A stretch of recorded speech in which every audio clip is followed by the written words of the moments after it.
The Emerald City of Oz, by L. Frank Baum. Chapter 27, How the Fierce Warriors Invaded Oz.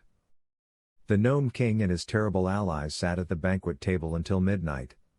There was much quarreling between the Growlywogs and Phanphasms, and one of the wee-headed Whimsies got angry at General Goof and choked him until he nearly stopped breathing. Yet no one was seriously hurt, and the Gnome King felt much relieved when the clock struck 12 and they all sprang up and seized their weapons. "Aha!" shouted the first and foremost. "Now to conquer the land of Oz." He marshaled his Phanphasms in battle array, and at his word of command they marched into the tunnel and began the long journey through it to the Emerald City. The first and foremost intended to take all the treasures in Oz for himself, to kill all who could be killed and enslave the rest, to destroy and lay waste the whole country, and afterward to conquer and enslave the Gnomes, the Growlywogs and the Whimsies. And he knew his power was sufficient to enable him to do all these things easily. Next marched into the tunnel the army of gigantic Growlywogs, with their Grand Galliput at their head. They were dreadful beings, indeed, and longed to get to Oz that they might begin to pilfer and destroy. The Grand Galliput was a little afraid of the first and foremost, but had a cunning plan to murder or destroy that powerful being and secure the wealth of Oz for himself. Mighty little of the plunder would the Gnome King get, thought the Grand Galliput. The chief of the Whimsies now marched his false-headed forces into the tunnel. In his wicked little head was a plot to destroy both the first and foremost and the Grand Galliput. He intended to let them conquer Oz, since they insisted on going first, but he would afterward treacherously destroy them, as well as King Roquat, and keep all the slaves and treasure of Ozma's kingdom for himself. After all his dangerous allies had marched into the tunnel, the Gnome King and General Goof started to follow them, at the head of 50,000 Gnomes, all fully armed. "Goof," said the king, "those creatures ahead of us mean mischief.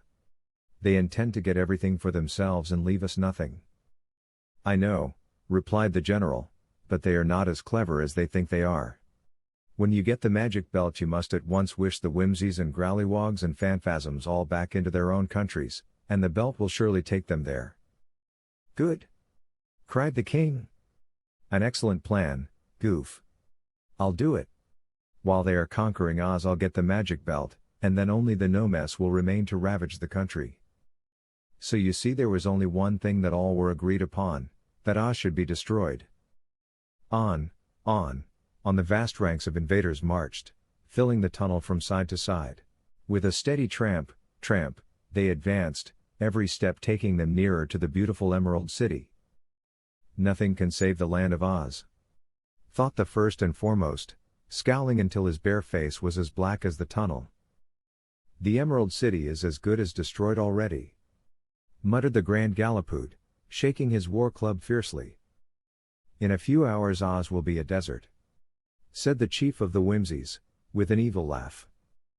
"My dear Goof," remarked the Gnome King to his general, "at last my vengeance upon Ozma of Oz and her people is about to be accomplished." "You are right," declared the general. "Ozma is surely lost." And now the first and foremost, who was in advance and nearing the Emerald City, began to cough and to sneeze. "This tunnel is terribly dusty," he growled, angrily. "I'll punish that Gnome King for not having it swept clean.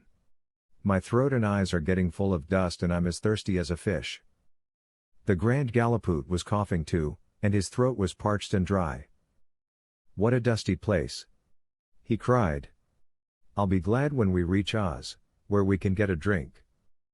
"Who has any water?" asked the Whimsy chief, gasping and choking. But none of his followers carried a drop of water, so he hastened on to get through the dusty tunnel to the land of Oz. "Where did all this dust come from?" demanded General Goof, trying hard to swallow but finding his throat so dry he couldn't. "I don't know," answered the Gnome King. "I've been in the tunnel every day while it was being built, but I never noticed any dust before." "Let's hurry," cried the general.